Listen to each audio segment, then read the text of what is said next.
Pete's sake. Someone who can stay on message in the early primary states.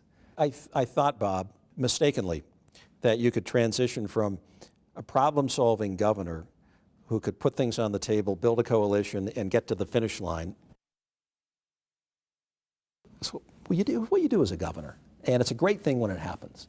That isn't part of the mix early on in the presidential campaign. Now, if I had training doing a reality show as opposed to governing. What you would say to President Obama? You're fired. I would have stood a much better chance of getting through the early primary days because the level of entertainment is way higher than the dialogue around how you really are going to get things done if elected president. We are going to make America great again.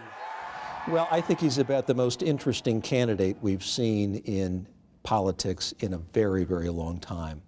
I wonder how he's going to pivot from the discussion of what he wants to do, build a wall, throw up tariffs, keep Muslims out, to the not the what he's going to do, but how he's going to do it. Because when you're president, you actually have to then deliver on your promises. So anyone can get out there and just talk all day long about their promises, and they all do. When I am president, If I were president of the United States, If I get elected, Here's what we're going to do. But the important discussion is how you're going to do it. Because when you start talking about the how, it presupposes you can build a diverse coalition in Congress and in other places, define the issue, and get to the finish line.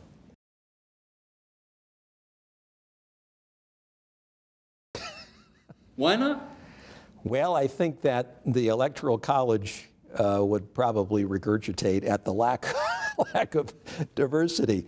But it's a very nice thought. I think we could probably carry the state pretty well if we ran as I did with Gary Herbert. But beyond that, I think we'd be pretty limited in appeal.